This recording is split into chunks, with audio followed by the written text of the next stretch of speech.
Welcome to the 24th installment of the Biomolecular NMR seminar series.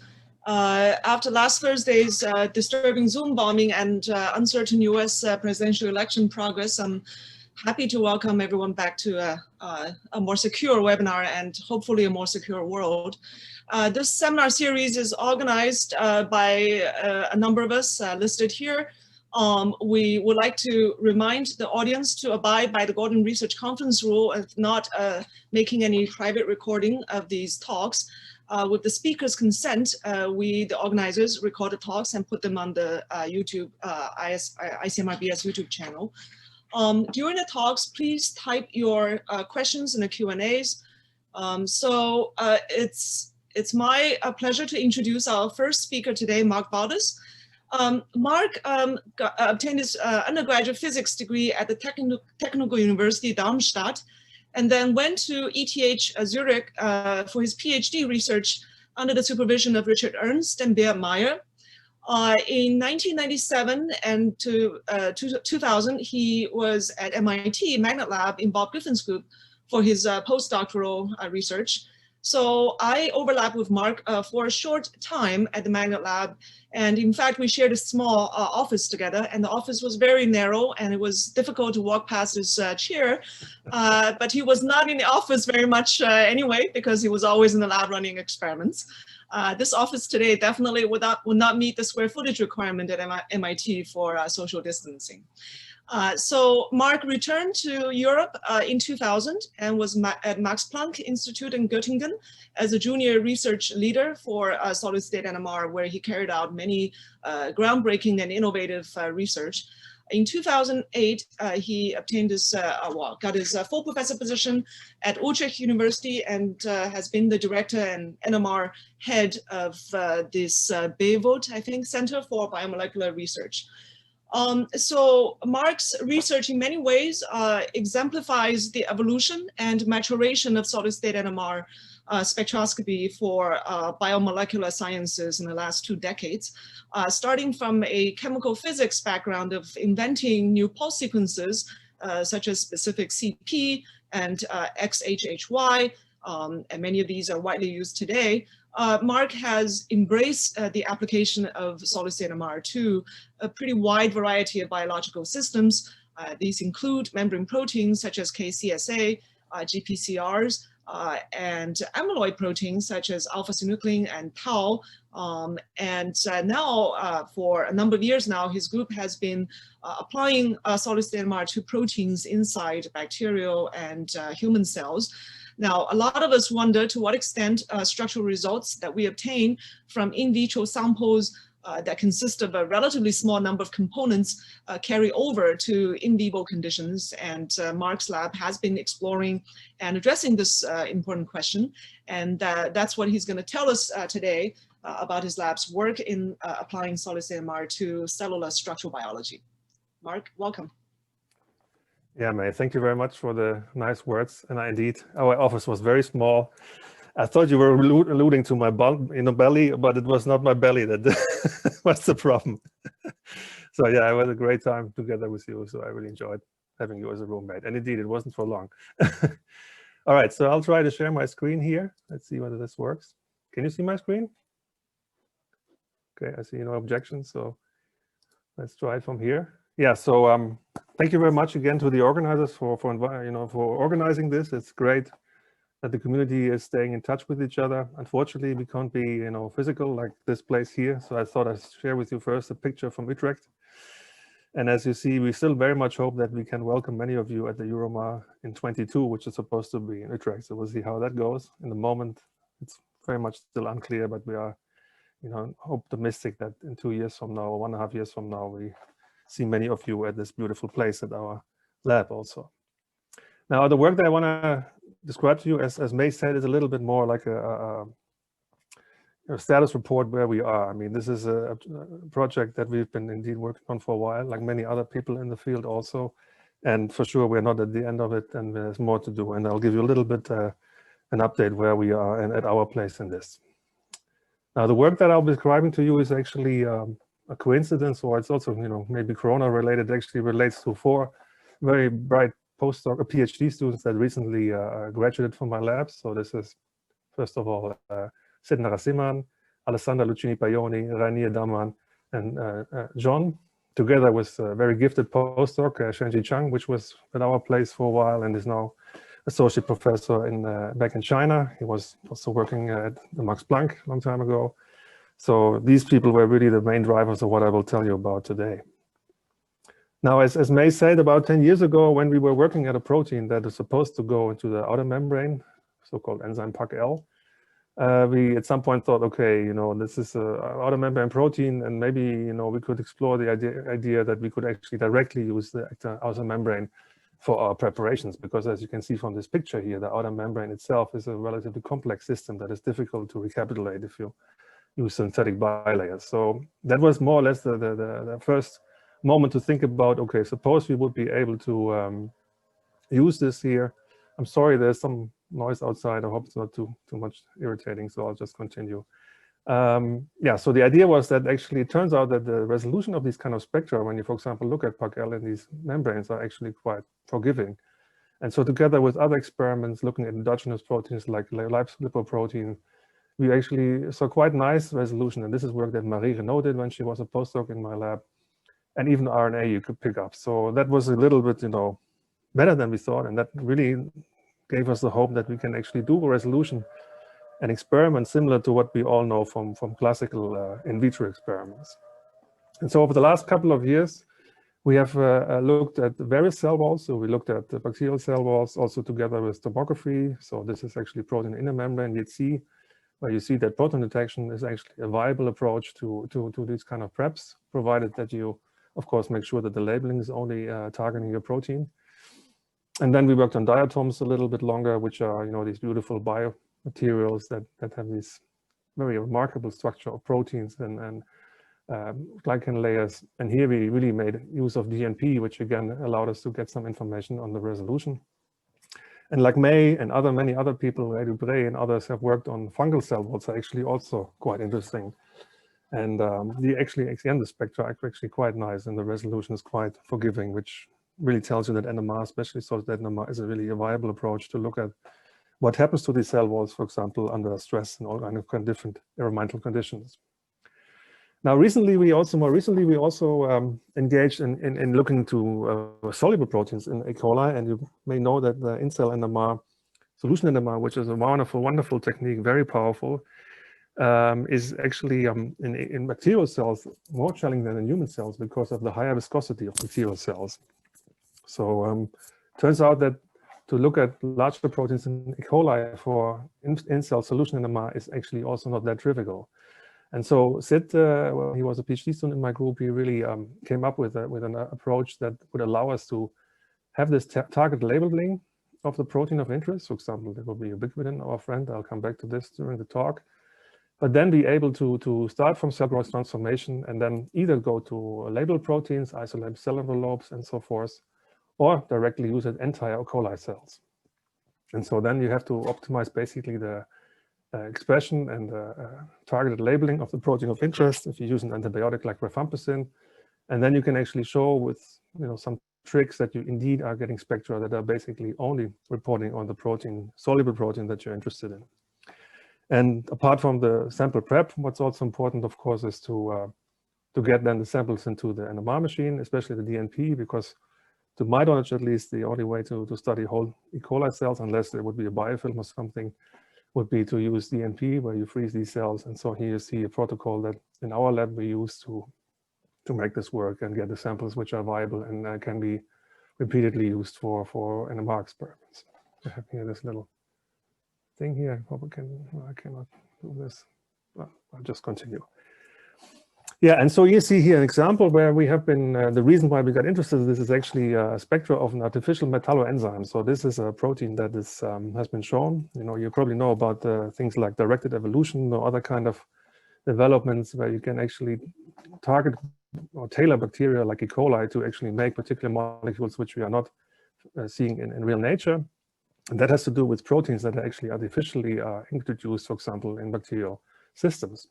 And so what you see here actually in green is a spectrum where we use this kind of approach that I just introduced to you to study that protein. And in green and in gray is actually the spectrum that we see when we do an in vitro microcrystalline preparation of the same protein. The protein is called LMMR. It's actually an old friend for fusion-led NMR for a long time, but here we study this and a mutant of this inside E. coli cells.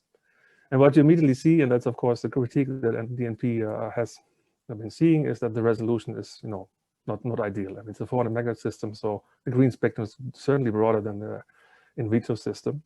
Now, if you take it to 3D correlations, what you see here, that is actually a plane out of a 3D double quantum single experiment.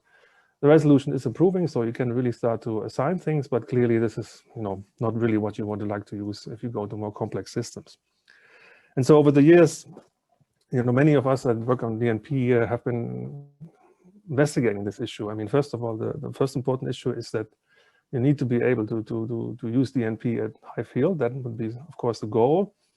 And as you've probably heard about, is that these classical dinitroxide samples like Todopol, Amopol, they suffer a little bit from the situation that actually with increasing magnetic field, the efficiency of the transfer is actually going lower. In fact, we saw data when we compare, for example, DNP at 800 and 400, that you lose about 30, 60, 60% of the signal. So that's clearly not ideal situation. And many of us, the Emsley group, Enlisage, many people in the field have come up with elegant approaches to overcome this problem. But there's still clearly an issue, especially if you would like to go to even higher magnetic fields. And so in 2015, there was a really beautiful paper from Bob's lab, Yang Ping Yu and others, which have shown that if you actually use trityl nitroxide spin labels that are indicated here, which actually exhibit sizable exchange couplings as opposed to dipolar couplings that are, typical for these kind of nitroxides, you actually do see a field dependence that is actually quite forgiving. And so the experimental data here given in red, and in black you see some quantum mechanical simulations that we did in my lab together with Kostya Ivanov some time ago. So there's really potential here in principle to have a favorable field dependence, at least up to 800, probably higher with these molecules. Now the big problem, however, is that if you look at these trityl nitroxides, and this is the first one that was published in Bob's paper, 10^1 was coined together with Yang Ping, who also had been using these for EPR measurements beforehand, is actually that they are not very soluble. So the hydrophilicity is very limited. And so when we tried this molecule for bacterial cells or whatever, or just simply ubiquitin, the results were kind of disappointing. And so together with Yang Ping, we have actually been looking into ways to overcome this. And Yang Ping is a great chemist, so he's able to make, at this position, any kind of substitution that you can think of. And so you see a collection of molecules that he made. He actually replaced that hydrogen at that position by methyl groups and other kind of moieties that are hopefully, introducing hydrophilicity in this DNP molecule. And so what we done did is really, among other things, we actually look at ubiquitin. So we just basically use solution NMR and titrated in for ubiquitin labeled. You see here the spectra. We basically added labeled ubiquitin and then added in different amounts these different radicals. For example, the parent molecule, the 10^1, natripol-3, which is basically the CH2-COH group, and natripol-5. And what you clearly see is that in all cases, you see clearly signal magnetic effects, so quenching of signal intensities and even chemical shift changes. And you can, for example, here clearly identify that even in 2D NMR. And what you see then is actually that indeed the changes that we pick up are actually very close to the hydrophobic patch that exists in ubiquitin. So this is this region here that you see here around isoleucine 44, valine 77. So you clearly see here some kind of interaction of this radical with the protein. Now the nice thing is then once you move into the other ones, which supposedly should be more hydrophilic, indeed you see an improvement. I mean, you still see chemical shift changes and also some line width changes that you see here, but the extent of these kind of perturbations is much smaller, that you also see here in these graphs. So that gave us hope that these molecules should be more suitable maybe for biomolecular applications, or at least molecules where you want soluble versions of that. And so that's what we actually then also saw in the DNP. So when you look at the DNP signal of 10^-pol, if you take again our friend ubiquitin, like I said, these were really disappointing, and we only saw an enhancement of about 3 when we started a couple of years ago. Now with these new radicals, the 2 ones that I mentioned, we actually can boost this by a factor 10 to about 30. So that was really nice. And indeed, what we would hope for, that we would also then see, if we take this kind of preparations, that the resolution would also improve compared to the 400 case. And yeah, so that's good news for us. And that is not only the case for these like more model molecules, but we also did here, for example, lysine that was worked together with Marcus Weingart at our place and his group. And we could show and we could observe that actually the enhancements are actually better than for Amapol in this case. Not that much, but there's significant improvements here, which indicate that these molecules could be superior for high-field DNP, and that's what we're trying. And we're also investigating whether along these lines we could even have higher enhancements and even better performing molecules. And I think there's definitely room for this. So that was the bacterial part that I wanted to mention to you. As May said, we also have been trying these on human cells. And here the idea is, again, that in-cell NMR, solution NMR is a great technology, has proven its usefulness in many cases, from IDPs to soluble proteins. But again, the tumbling issue is still something that limits it to smaller proteins, or at least excludes the use of larger complexes. So we thought maybe we could use solid-state NMR to bridge this gap. And here the situation is even more complicated than in cell NMR, because you not only have to fight with the fact that you have to get the protein in, and we know that things like protein delivery via electroporation or peptides is a viable approach, but you also have to make sure that the radicals that we need to enhance the signals are actually at the right place. And so Sid, again, did a fantastic job to actually come up with a protocol where all these criteria are fulfilled. And still allows us, as you see here in this stage 2, to actually use a stimulus or some kind of treatment where we could actually monitor the protein under the influence of some kind of starvation effect or stress factor or whatever you would like to see there. And so again, we started with our good friend ubiquinone, and we looked at first of all how we would actually get ubiquinone into the cells. So you see here Tamra labeled ubiquinone that we actually monitor by fluorescence. So we see nicely that the ubiquinone goes into the nucleus, which is exactly what you would expect, because ubiquinone interacts with the nucleosome. So that's exactly what we expected. And then, for example, if you use a stress factor like epoxomycin that limits the the proteasome, then you actually see here these kind of chain formations or cluster formations also in the cytoplasms. And that's exactly what also was predicted on base of previous literatures. And again, what you can see then is if you do an in-cell solution NMR of these preparations, and that is also work that has been seen before, the only thing we saw is actually only the terminus, the C terminus. So this relatively long tail here that can be readily picked up in an in-cell solution NMR experience. And then the entire protein became observable in the DNP experiments. And again, because we work with 400 DNP, we indeed had also to use here 3D experiments to resolve these signals. So that's what we're currently further improving. COVID, as many of us, of course, has delayed things a little bit, but we are quite hopeful that we can continue in this pathway on the soluble molecules.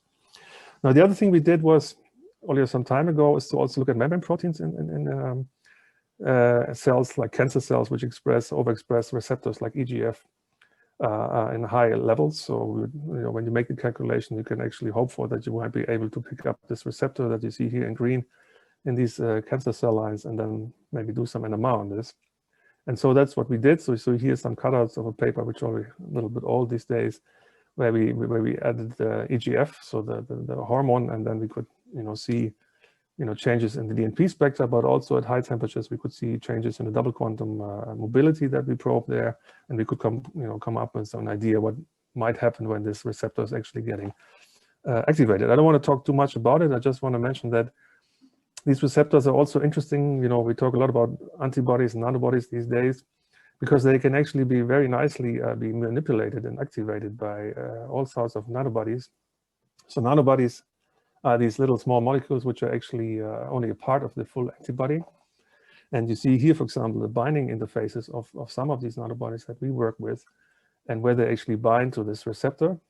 And then you see the different domains where they bind to. And what's important is that they also elicit different interactions. So in some cases, you see activation, utilization. And in other cases, this is stalled.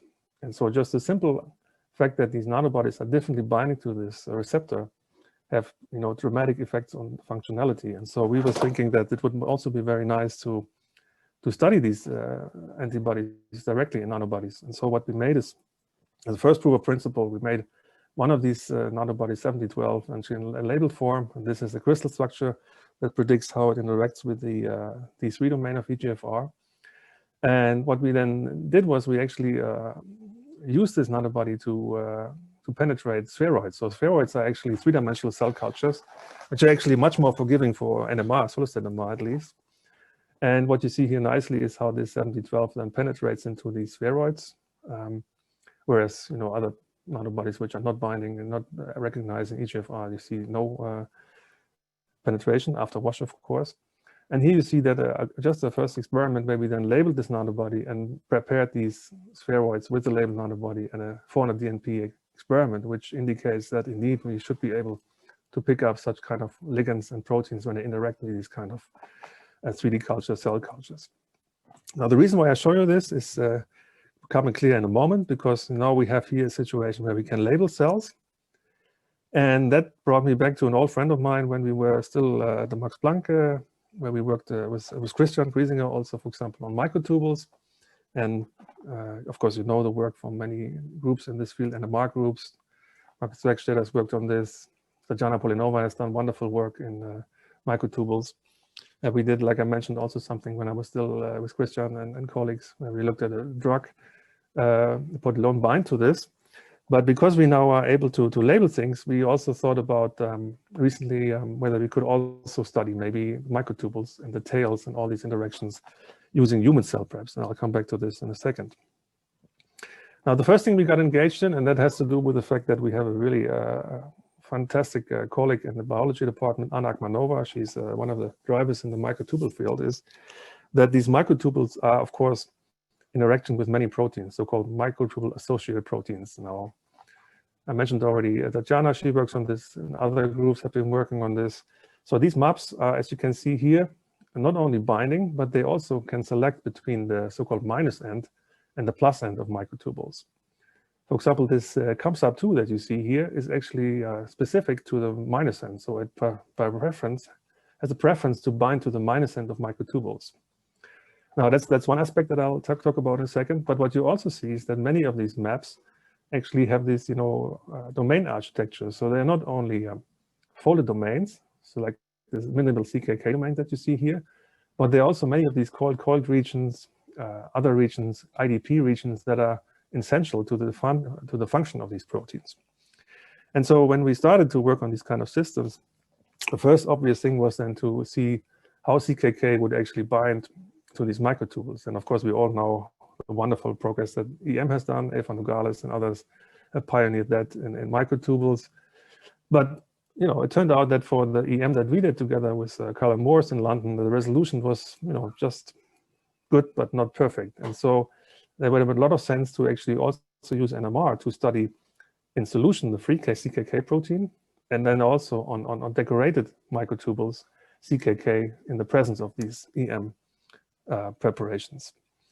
And then it's fairly simple, of course. So suppose you would label CKK, and you would then study free CKK in solution and bound to microtubules.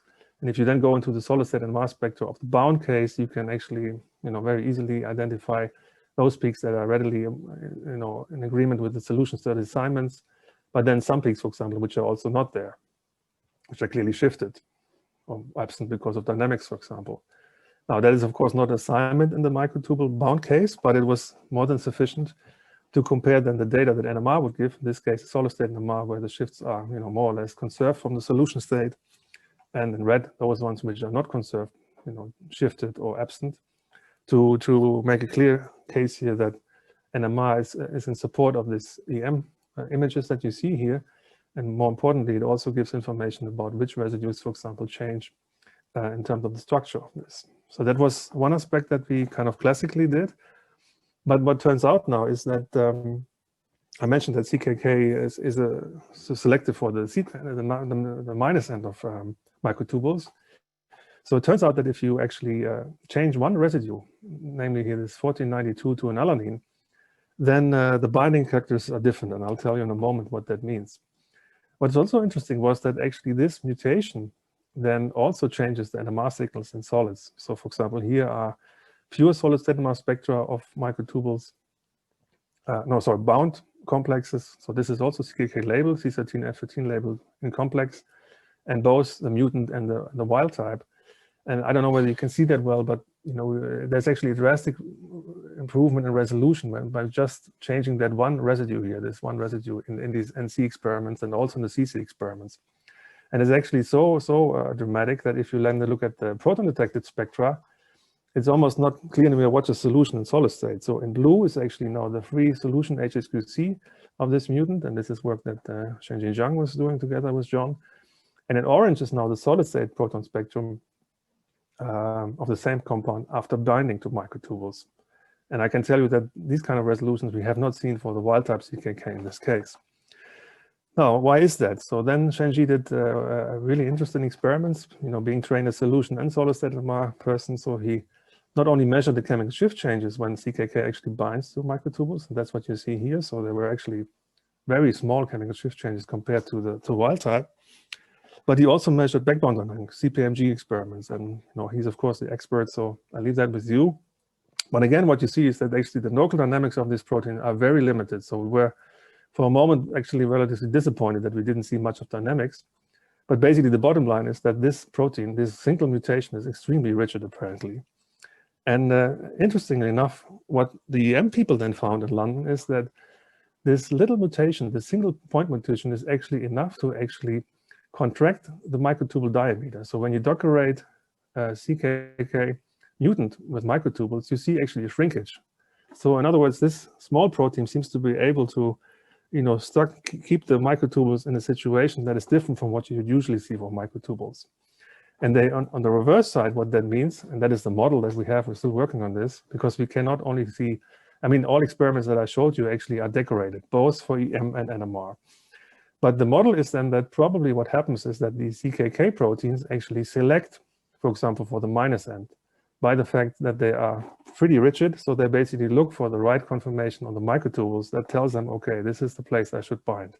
But this is still a model, and we are in the process of further refining this in the lab. Yeah, so now, as I mentioned, another frontier, and I think the microtubule field is very much agreeing with this, is that there's something what is called the tubulin codes. So tubuli are not only boring polymers that assemble and disassemble, which is already an amazing aspect, but they also have these tails, these C and N terminal tails that stick out of alpha and beta tubulin. And the sequences I will come back to in a second. But what's important is that these tails are not only, and these dynamic tails are not only completely evasive in any kind of EM density that there is, but they are, on the other hand, extremely important in terms of disease. So you see here a combination of different kind of post-translational modifications that are actually occurring during different diseases and activations of microtubules. And Carsten Janke is really, in Paris, he's actually the person that really knows this extremely well. And that has to do with anything from cell growth to disease and cancer, so you name it. Many of these handful of amino acids are highly important for these kind of processes. And as I said, they are completely evasive for any kind of structural tools at this point. And so, as I mentioned before, with the idea that we can now, in principle, label human cells, we teamed up with Stefan's lab, Carsten's lab, to actually adapt his protocol to actually produce microtubules from human cells. So this is basically the protocol. It contains of cell lysis, polymerization, depolymerization. And then we adapted this to actually produce labeled microtubules. And of course, we assembled then the microtubules. We checked by EM, their topology before and after doing MIS experiments. So that all looked okay. And then John and Shenji together actually then looked into what can we learn from the data. Now, tubulin itself is a large molecule, so I don't expect you to believe that we could really assign the thing. Of course not. But at least we could check by carbon experiments whether the protein is folded. You could even nicely see in phosphorus NMR how GDP and all these kind of cofactors are actually binding to our microtubules. So that was very reassuring, and that indicated that we really have functional microtubules. But it really got interesting then when we use J-based experiments, which are selecting more for the labile and the mobile part of these tubulin preps. And the spectra looked like this. So this is what Shenji and John got. Very simple spectra and very maybe boring. But on the other hand, if you realize that these tails, and this is what you see here for alpha and beta tubulin, are actually extremely rich in these glutamate amino acids, and you have about 20, 30 amino acids that are dictating these tails, then that's what you probably expect if you look at an N15 HSQC under MIS conditions. And so what Shenji was able to do then is by clever carbon detection, 3D experiments, to actually identify these, or at least tentatively assign what these correlations actually mean. For example, here glycines in different environments, and then glutamates here in different environments. And we actually found a paper from a French group, I don't remember the name anymore, where they had done peptides of these tubulin tails. And it was really nice to see that, for example, this A44 was really spot on compared to what we saw in these microtubule tails. In the same way, tyrosine 441 of alpha tubulin, we could also readily assign on the basis of these earlier experiments. And so coming back to the question how these MAPs actually interact with microtubules, we then did experiments using CKK, because we knew this very well from our NMR and EM data, how actually CKK would influence these kind of microtubule cases. So what you see here is then basically the same experiment without and with CKK present. And what you immediately see is there is significant changes in the spectrum, especially here in the glycine region. But there are also modifications here in the glutamates, where some peaks stay, others do not stay. And for example, these guys here are completely gone, A44, 441. Arginine side chains are also very weak. Now, as I mentioned, the tails from microtubules and even from CKK are elusive in the cryo-EM structures, but I just penciled in basically where these tails are supposed to be. And of course, we don't know the details of that. But what's clearly is, what would be consistent with this kind of idea is that these tails are actually dynamically modulated by the CKK. I mean, the length at least would allow this to happen. And of course, there are other explanations, but that is at least something we thought about, and that's what we're currently also investigating. Now, the reason why we think this is what is going on is if you then look at another MAP protein, for example, called MAP7, there's no structure for this. I was just 2 weeks ago, there was a paper on bioarchives from Eva Nogales on MAP7 construct on microtubules, but I'm not going to tell you much about this. The point is then if we add then MAP7 to these microtubules, we see a completely different result. In other words, we see basically the same spectrum, but the intensities of alpha and beta tubulin tails are highly changed. And so that means that would be consistent with an idea that you actually have on-off effects between free and bound microtubules. So so basically wrap up this part, what we think is going on is that these microtubule proteins, they're not only can interact with the tails, for example, in this case of CKK, and these interactions are, really fast, at least they survive, the J-based filters.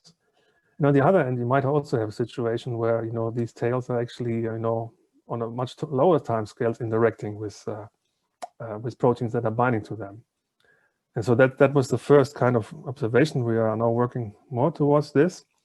And what's important, I think there's much more to do, especially for NMR, because if you think about these microtubule tails, there's really a plethora of these kind of MAP proteins, and tau is a very special protein in this regard. And as you can see, they not only have these binding domains that I talked about, but they have these, IDPs, which are not clear what they're actually doing. For example, kinase motors are modulated by these. You have phosphorylation events, all kind of aspects where I think NMR could be a great player. For example, PTMs you can introduce, for example, if you would add enzymes. The IDPs of the MAPs themselves, nobody knows what happens to them. And last but not least, also the condensate formation. And our chair, Marcus Wegstetter, has done wonderful work on this. For example, tau interacts with microtubules, and again, NMR is a wonderful technology for this. Now, I want to end by just showing you our condensate stories. This is a long time ago when we used still the Max Planck with the Görlich group, where you looked at nucleosomes. I'm almost done. Yeah. Okay. Yeah, and here you see then another one that we work on with Remco Sprangers, but just for interest, if you're interested, the proton detection is actually quite useful for this. So that was what I wanted to tell you about. So I gave you a little bit of an update where we see bacterial and human cell preparations for NMR, and we'll continue, and many others are working this as well.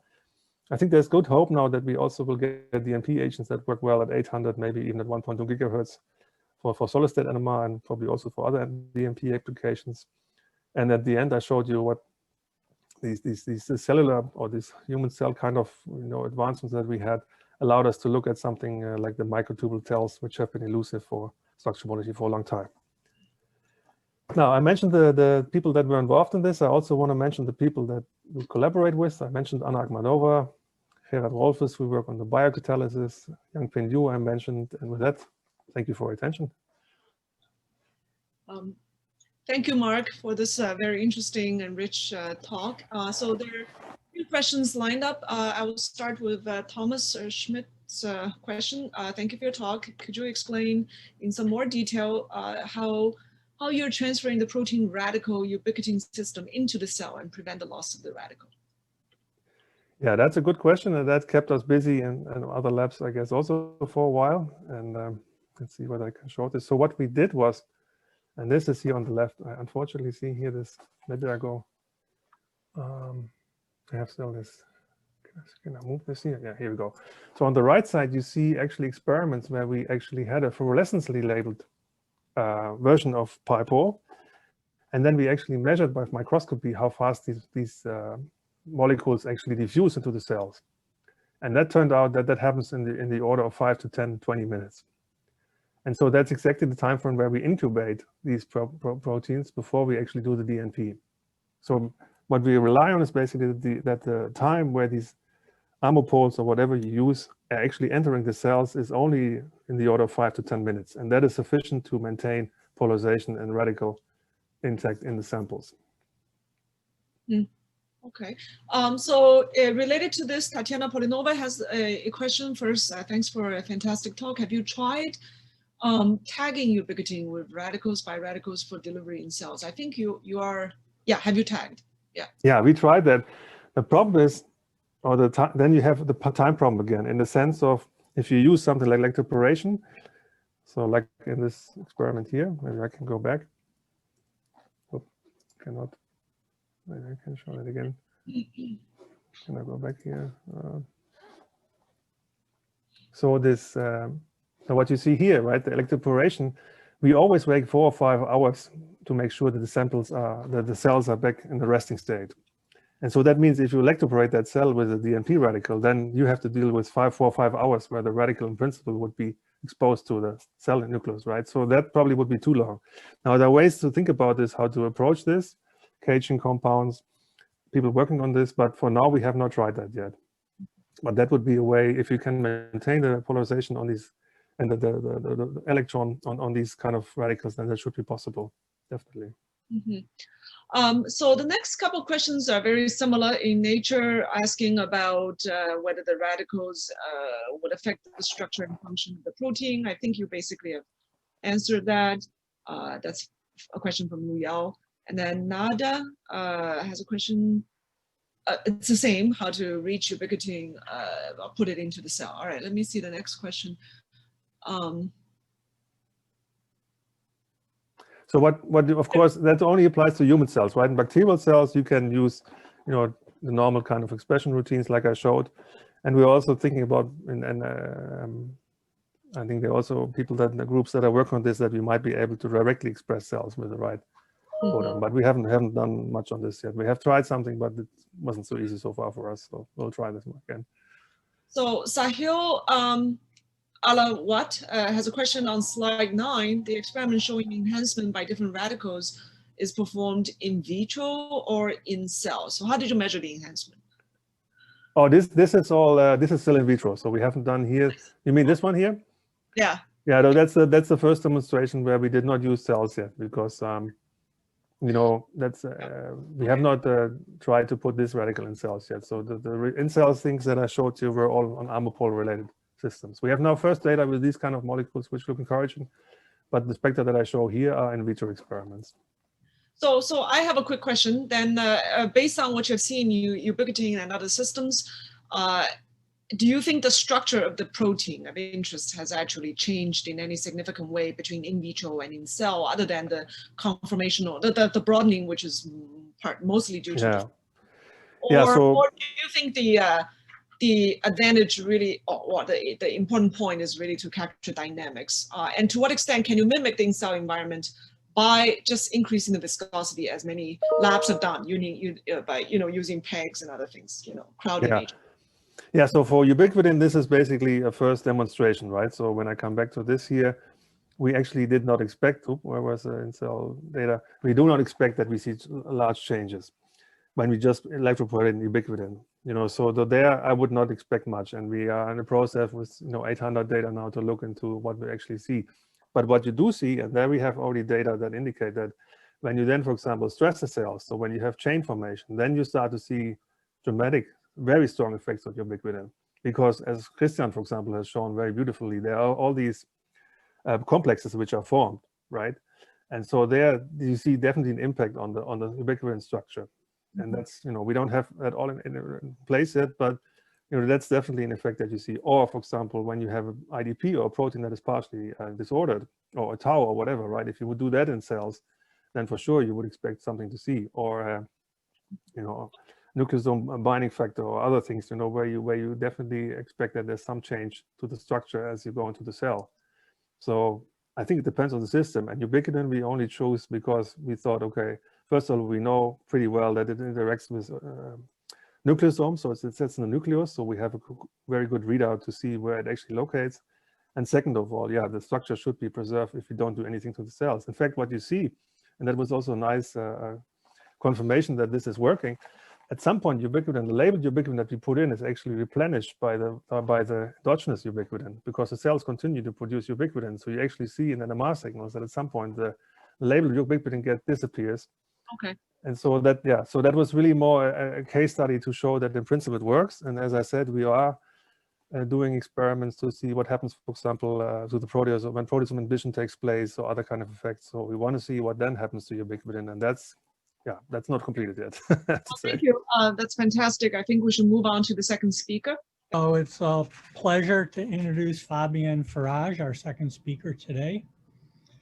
Fabien completed his PhD in Jeffrey Bodenhausen's group as a student at the École Normale Supérieure in Paris. While a PhD student, Fabien visited my laboratory, which is where we first met in 2002, at a very memorable ENC lab dinner. After finishing his PhD, he came back to New York as a postdoc with David Coburn at the New York Structural Biology Center, where he also worked closely with Ronnie Ghosh, and also then stayed on as a visiting scientist with Anil Agarwal at Mount Sinai School of Medicine. He returned to Paris and is currently associate professor at the École Normale Supérieure and research director at CNRS. He is well known for his work on pulse sequence and NMR methods, and the work, I can tell you from my own experience with him, is always meticulous, beautifully worked out both experimentally and theoretically. And he's going to tell us today about very exciting work looking at magnetic resonance of small and large molecules over a very wide range of magnetic fields using technology that he's been at the forefront of developing. So Fabien, thank you very much for your presentation. Thank you, Art, for the very kind introduction, and thank you all the organizers for this invitation and this great opportunity to give you an overview of some of the work we have done over the last few years in the group. So what we do is we do high resolution NMR of biomolecules, but we try to cover a broad range of magnetic fields, orders of magnitude. And usually we do so by using a commercial high field magnet and using as a variable low field the stray field of the magnet, which covers easily 3 orders of magnitude. So why do we do that? Well, we do that to maybe explore. Share the screen. I'm sorry about this. That starts well. Excellent. Well, So why do we do this? We do this to exploit new frontiers of NMR. Of course, one way to improve NMR is to go to higher fields. And of course, the progress of the field has been correlated with the availability of higher magnetic fields over the last few decades. And we're all kind of jealous of our colleagues who have a 1.2 gigahertz machine now in their NMR lab. But this process of increasing the field is quite slow. Over my entire lifetime, the maximum available magnetic field has been just multiplied by a factor of 3. It's also quite costly. I typically work on a 600 megahertz machine, and if I want to double the field to a 1.2 gigahertz machine, the cost is about an order of magnitude higher. On the other hand, low field NMR is really convenient. You can put it on your bench. It's so portable, you can do it hundreds of meters down the ground when you do oil drilling. And it also brings some really useful information. The type of information we're interested in particular, is looking at dynamic processes, in particular in proteins.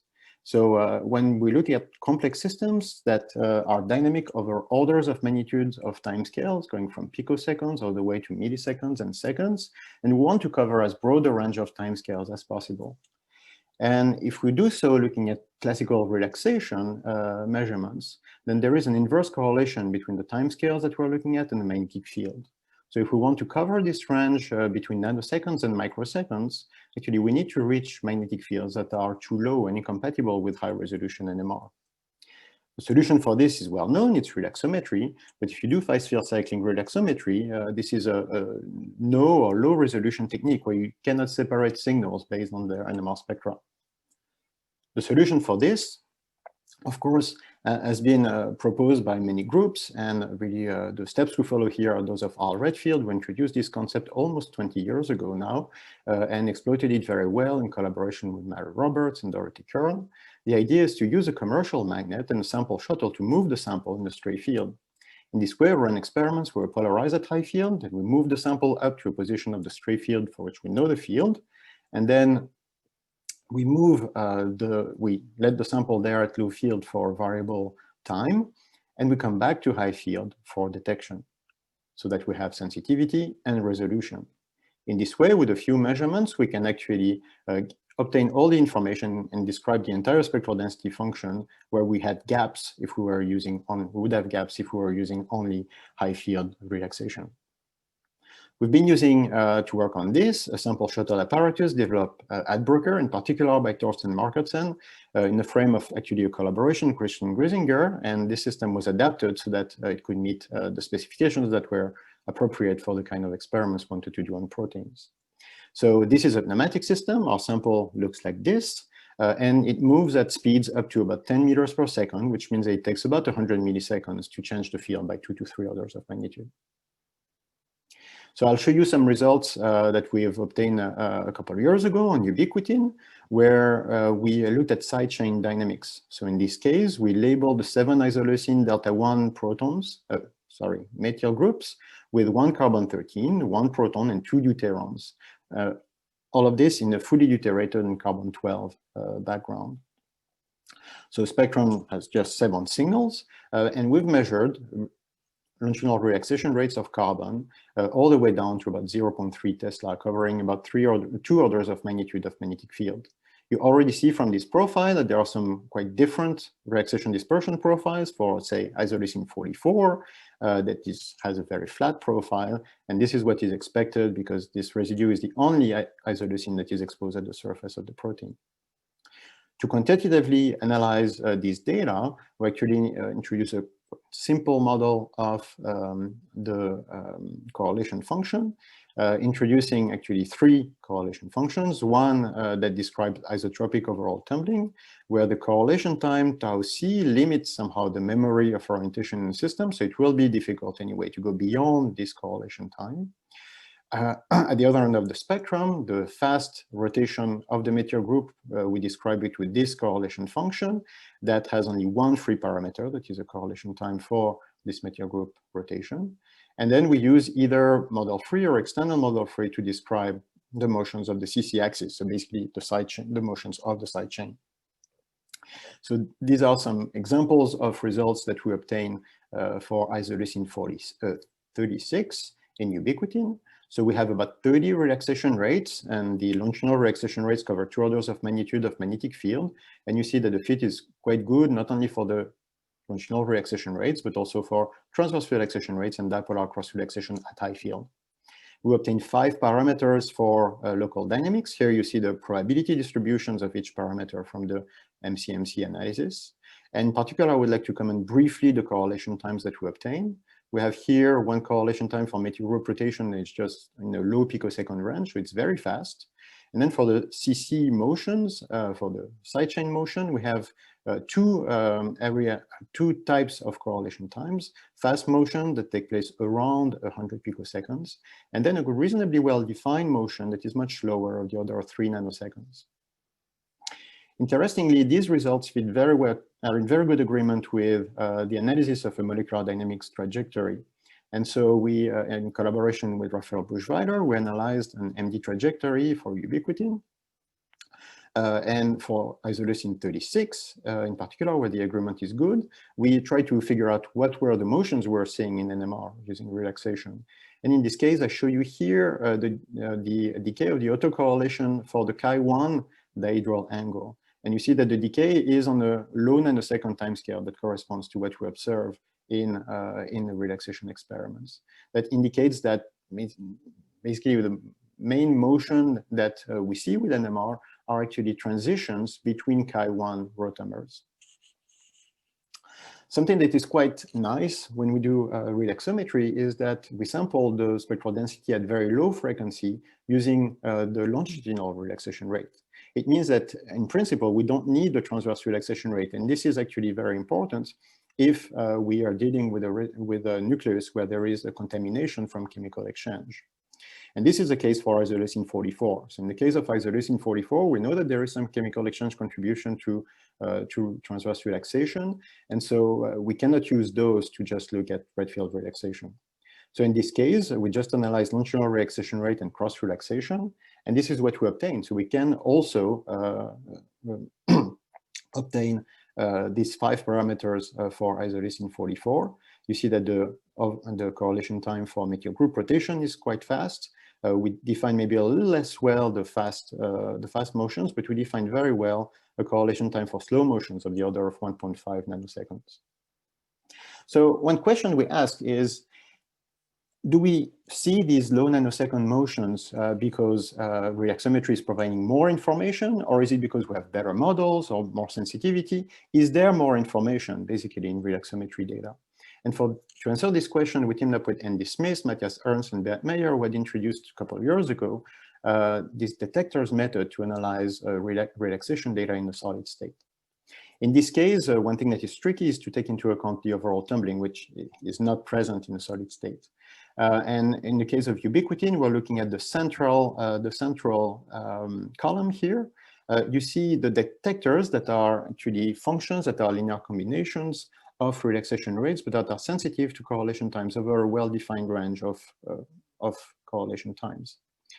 And you can see that if you compare the high field detectors with the detectors that you obtain when you add the relaxometry data, we can actually fit in an extra detector shifted towards the higher correlation times, indicating that indeed there is an extra window of correlation times that is well defined by relaxometry and was not with high field data only.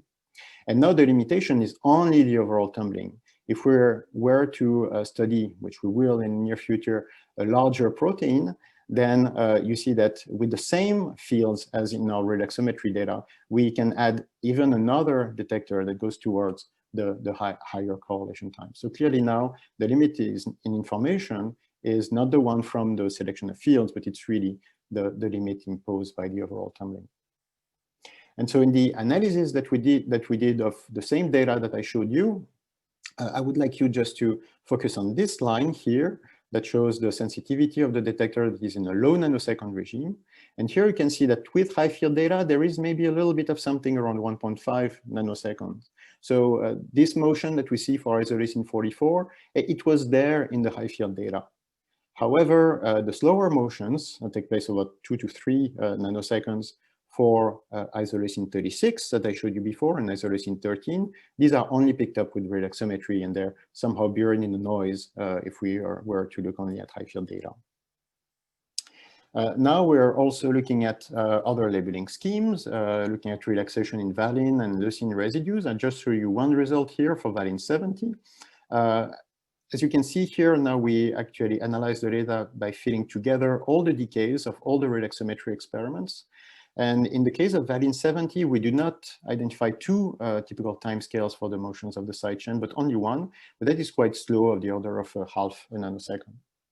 So when you put this together, you see that on the hydrophobic patch of ubiquitin, which Marc actually introduced very nicely in the previous talk, and that is essential for most of the interactions of ubiquitin, the exchange between the different rotamers of the side chain takes place on a very short time scale of the order of 1 nanosecond. And so this is actually something that reacts, the orientation of the side chains reacts extremely fast to binding with another partner.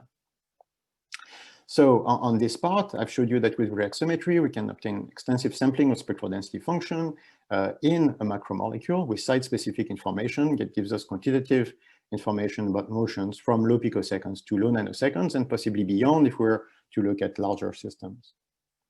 Now, another type of complex systems I would like to tell you about now is actually not a macromolecule, or not only macromolecules. It's what we obtain when we have a complex mixture of macromolecules and small molecules as we encounter in biological fluids. This is a well-known topic of metabolomics, where people study biological fluids and look at the spectra of small metabolites. One of the most interesting things you get from the spectra are the concentrations of the different metabolites, but this is not what we're interested in. We're interested in some dynamic processes, and the type of dynamic processes that we see will be the interactions of these metabolites with macromolecules. So if you imagine a mixture of small and large molecules, you can differentiate small molecules and large molecules by their very different timescales for diffusion, both translational diffusion and rotational diffusion.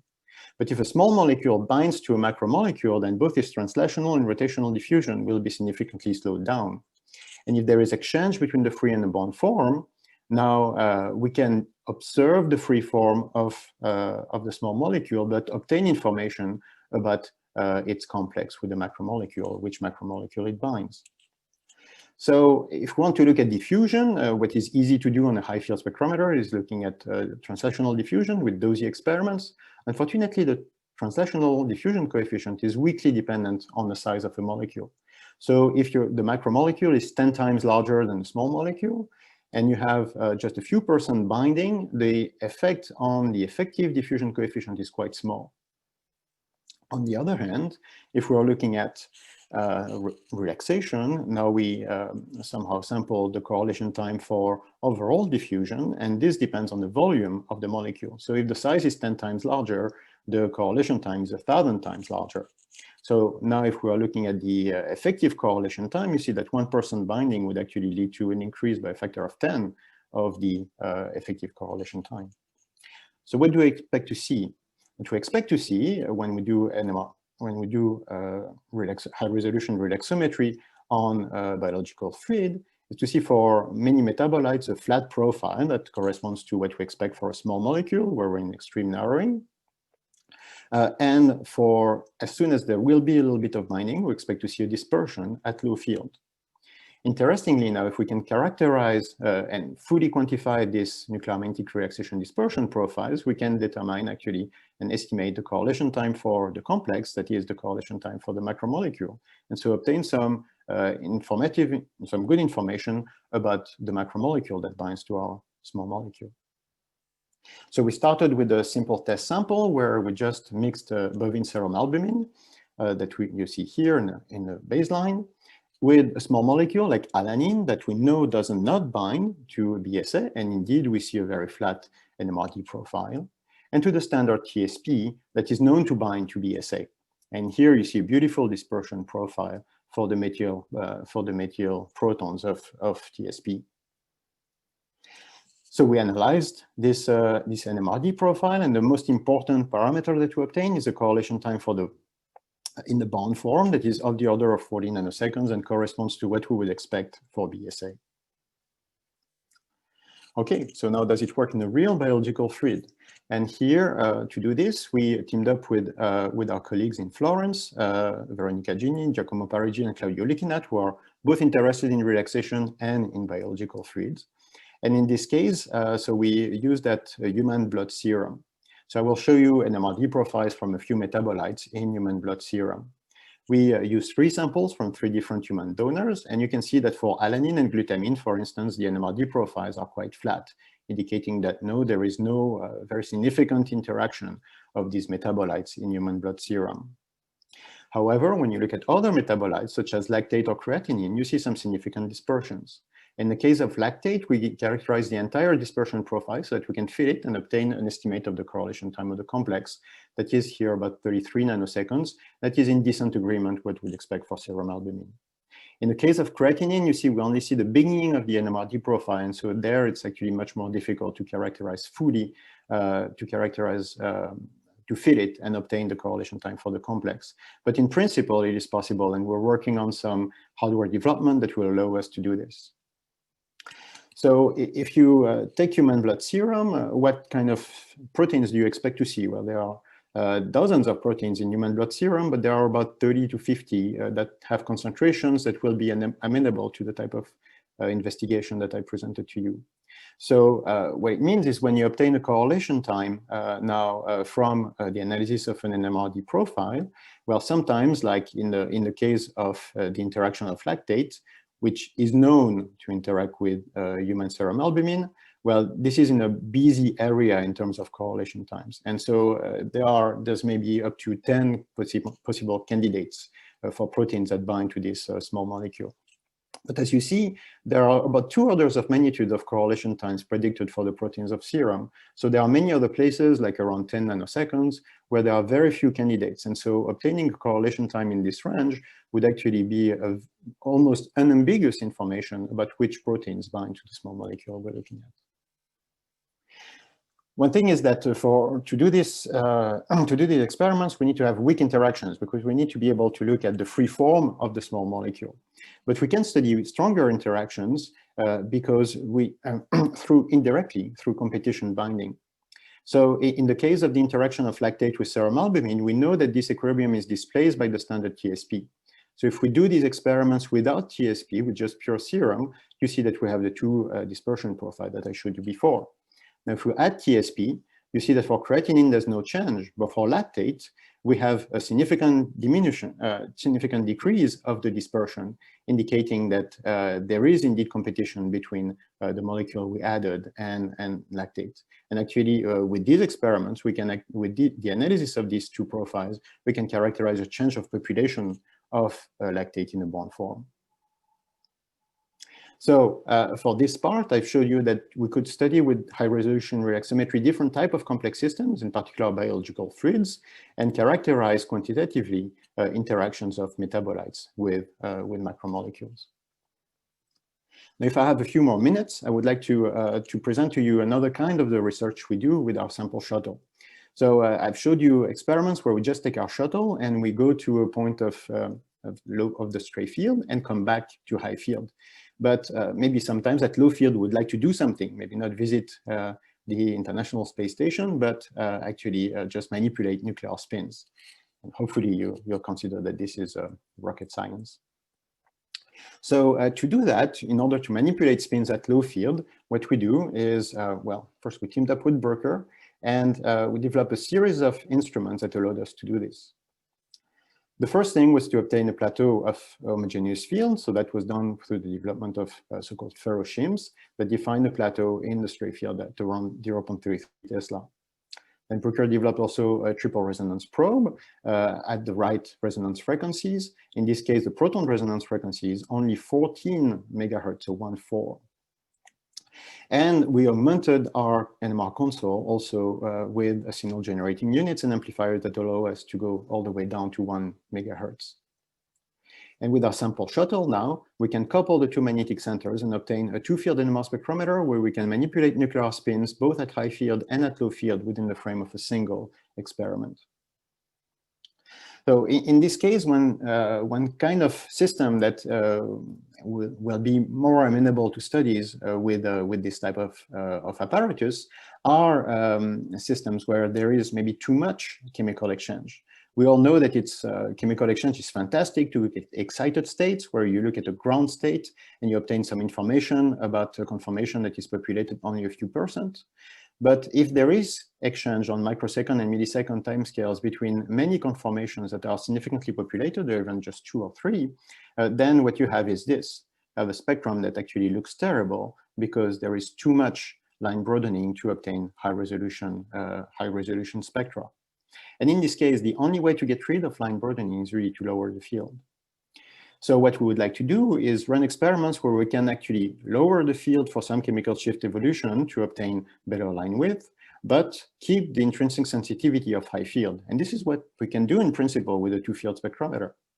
So in this case, I show you a simulation where we have symmetric chemical exchange with coalescence around 600 megahertz. Now, if we keep the sensitivity of high fields, but we decrease the field for chemical shift evolution, you see that somewhere maybe around 200 megahertz, something pops up of the baseline. And if you decrease it down to 14 megahertz, which is our field, you see a very nice, narrow, and intense peak. Now, does it work? For this, I admit that we have not done this on the biomolecule yet, but on this small molecule that has 3 metal groups, including 2 that exchange on a sub-millisecond timescale. So if we run spectra at 600 megahertz, you see a very intense signal for this metal group of the methoxy, and you see broad and weak signals for these 2 metal groups that exchange. Now, if we increase the temperature, we get closer and closer to coalescence, and when we reach 31 degrees, then these signals have disappeared. Basically, the effective relaxation rates are too high. And when they disappear, it means that they're below a fraction of a % of the intensity that you would expect for a metal group.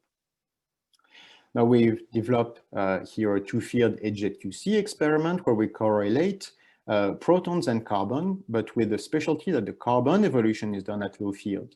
So we start with the proton polarization at high field, transfer the sample to low fields for carbon evolution, and then come back to high field for detection. On a mixture of small molecules, we see that we can correlate the chemical shift measured at high field or at low field with the chemical shift of proton measured at high field, and the spectra are quite similar between the 2-field HZQC and the high-field HSQC. Of course, what counts is what happens on our system with chemical exchange. And if you take the field from 14 Tesla and you take it down to 0.33 Tesla, you expect to be in fast exchange if you were close to coalescence at 14 Tesla. And this is what we observe. We observe a merge peak that is quite intense for these 2 metal groups in the 2-field HZQC experiment. Now, if we increase the temperature, we will get closer and closer to further and further into the fast exchange regime. And so we see here the signal from these metal groups that had disappeared actually in the experiment at 31 degrees. We even applied this we tried to apply this experiment to a protein. So we continued with ubiquitin. Clearly, the specification of the current system we have are not optimized to run these experiments on the protein, but we nevertheless tried. And here you see the 7 signals for the isoleucine delta 1 groups in ubiquitin. And the 2-field HZQC does not look perfect, but we see the signals where we expect them. Interestingly, we had predicted that this experiment would not work. That was due to a small mistake we did, but also to the fact that we used the Metier-Trozzi theory that is used and has been developed to describe relaxation of large macromolecules at high field. And ubiquitin at 0.33 Tesla is not in the frame of these assumptions. And so the theory actually predicts line widths that are about twice too large compared to what we observe. So we teamed up with Jean-Nicolas Dumez and Samuel Cousin and Nicolas Boly-Coulon, worked out improved theory that does not rely on the assumptions made of high field and large molecular weight in order to describe here properly the line widths. And as you can see here, actually the only adjustable parameter was the height of the spectrum. So the line widths are actually perfectly reproduced between our knowledge of the dynamics of these metal groups and the experiments. In the last 2 minutes before Art becomes upset, I will just tell you about maybe some ideas about where we're going. there are many experiments where it actually makes sense to visit a lower field at some point in the experiment. And one of those that we thought that would be very interesting would be following the steps of Ariar Tanari and co-workers who introduced this carbon-13 fluorine-19 TROSY experiment type last year. So in this case, this experiment exploit a really wonderful interference between relaxation mechanisms for carbon-13 relaxation at high field. And you see here, looking at the dashed lines, that there is very significant reduction of relaxation rates that we predict for around, let's say, 10 Tesla for carbon-13. However, due to its really large CSA, fluorine-19 relaxation at high field is a nightmare. And for really large proteins, we expect to observe transverse relaxation rates that are far below 1 millisecond, which is uncharted territory for the solution state NMR. But if we zoom in, we see that around 1 to 2 Tesla, we expect to see relaxation rates that are much more amenable to high-resolution NMR studies. And clearly, there is an optimal field to study fluorine-19, and it's not a high field. So we decided to make an in silico experiment where we would correlate fluorine-19 coherences that evolve at low field with carbon-13 coherences that evolve at high field. And for this, we can actually optimize the magnetic field in a two-dimensional space, high field for carbon-13 and low field for fluorine-19. And we find out that the optimal fields are in the range of, let's say, 2 to 3 Tesla for fluorine-19 and 15 to 25 Tesla for carbon-13.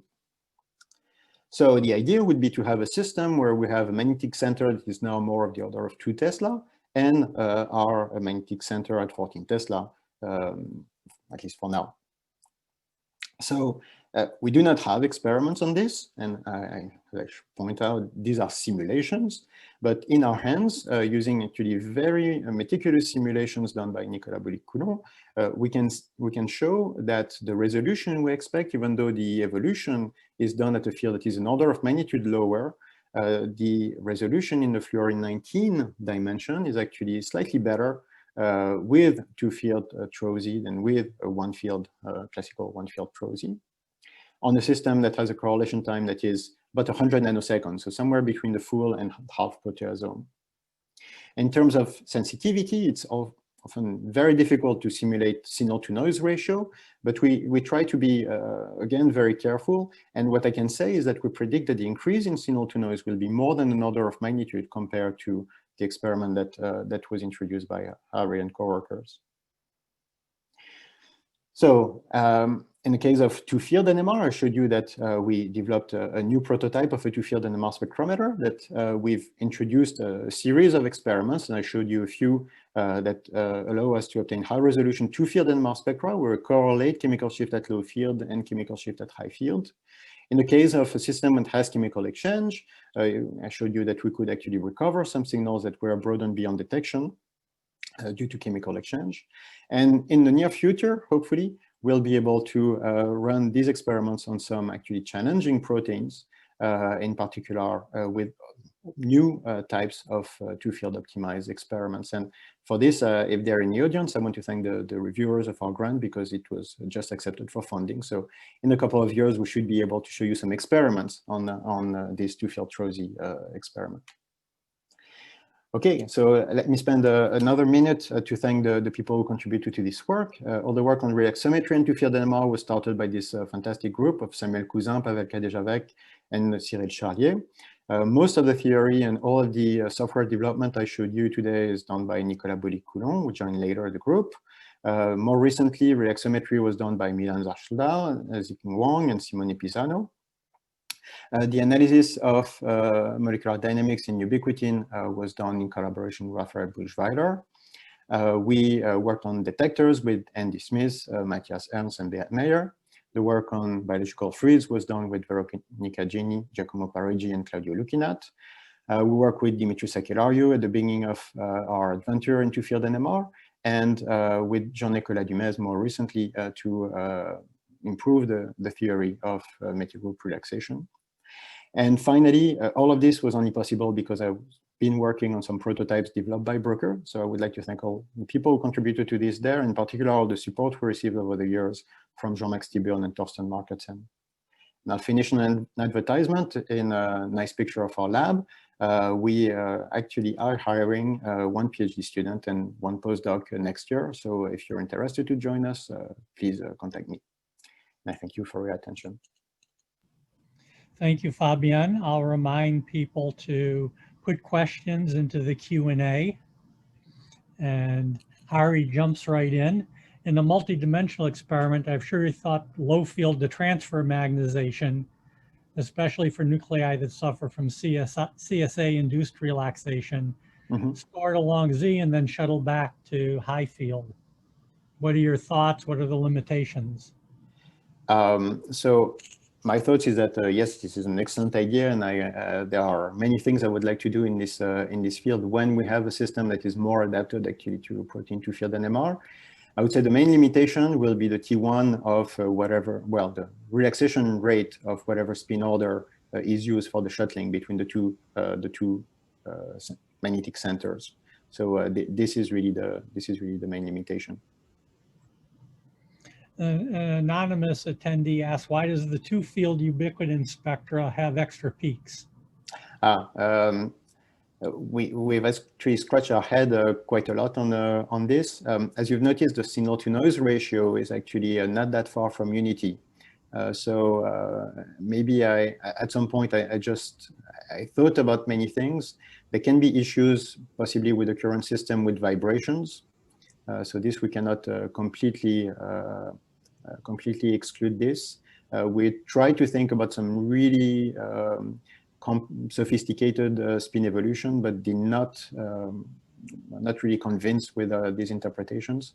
But there is the fact, in addition to vibrations, that yes, the signal to noise is not very high. So I don't want to comment too much these tiny peaks. So Mark Sanderson asked, do you do the hardware engineering at ENS, or is it all done at Brooker? I mean, most of it is done at Brooker, and then we just try to fix things and keep them going at ENS. So sometimes we do some soldering, but really everything is built at Brooker. Maybe you said this in the beginning and I missed it, but how are you currently, when you're analyzing the relaxation data, deconvolute the effects of the transport between high field, low field, and back? Yeah, so I've talked a lot about this, so I decided to leave it under the rug today. But so we have two approaches. One that we actually published earlier this year, where we actually do some simulations and do some corrections to our relaxation rate that take into account these effects. But actually the analysis that I showed you now relies on an analysis where we, at every step of the fitting, we actually simulate all the experiments that we run at all fields. And so what we do is we have a large relaxation matrix that we calculate for every field on the path between high field and low field. And we integrate, actually, we propagate from the high field to the low field during the relaxation delay and down to high field. And we analyze the decays under those conditions. So maybe an introduction I should have said is that contrarily to the very nice experiments developed by Art and others, we do not have relaxation decays that are exactly at the longitudinal relaxation rates of nitrogen 15 or carbon 13. And the reason for that is we cannot pulse once we're outside of the high field probe. And so this is why we have to do this quite complex analysis that relies on the use of slightly larger relaxation matrices. So a related question has come in that asks if there's a significant effect of the field gradient at the low field position, since you're also not shimming that. So this is something we considered actually, well, at the very beginning, so maybe we could revisit this, but our magnet is shielded, but dramatically shielded. So the rule of thumb is that the field changes by about 10% every centimeter. Our sample is 2 centimeters long, so it's quite long. It means that between the bottom of the sample and the top of the sample, there is a change of the magnetic field by about 20%. So one could say that, well, this is a lot, but actually, if you look at, for instance, in the field of relaxometry, maybe except people who are interested in say, quadruple or dips, really the field change of the relaxation rates are always given on a logarithmic scale. And so the relaxation rates are actually changing quite slowly. And locally, if you have a change of the magnetic field of about plus or minus 20%, it's not a bad approximation to consider that this change will be linear. So we did some simulations where we considered 20 slices of 1 millimeter, or just what happens at the center of the sample, and the differences are, let's say, of the order of 1% in the relaxation rate we expect. So this is, at least so far, it's well inside our error bars. And I'll take the chair's prerogative and ask another question.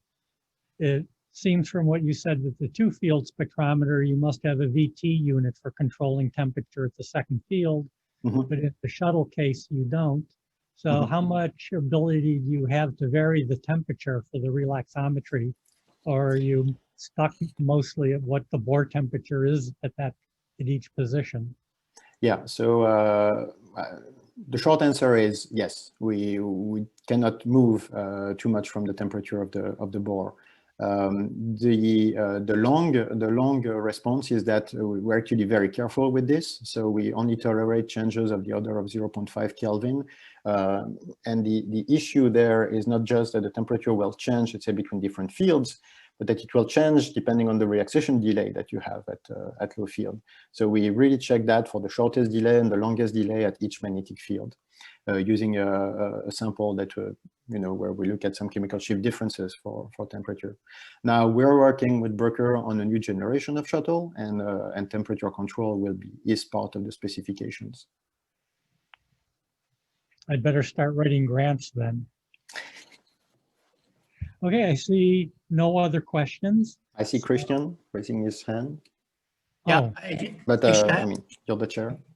If possible, I can I ask 2 questions. One is, I mean, with the ferrochimie, you mentioned already that it's, the homogeneity is only 20%. So when you apply pulses, they must be pretty. No, so 20% change of a field is without the ferrochimes. With the ferrochime, we're down to 10 ppm. 10 ppm, okay. That's really good.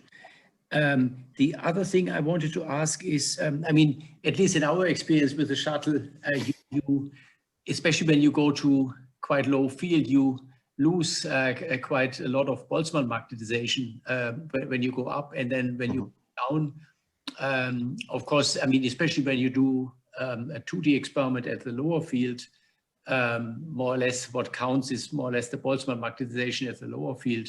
Did you take that into account? Because it relaxes, right?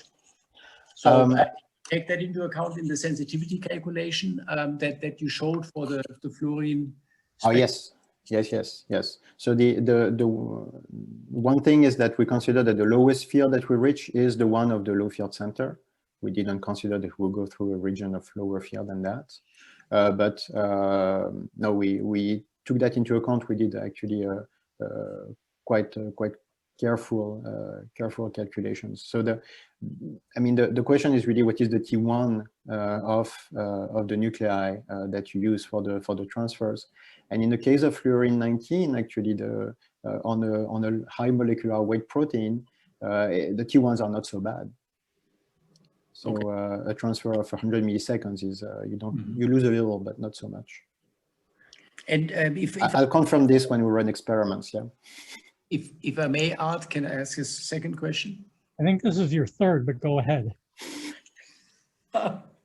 Okay, and this was this detector analysis which you showed.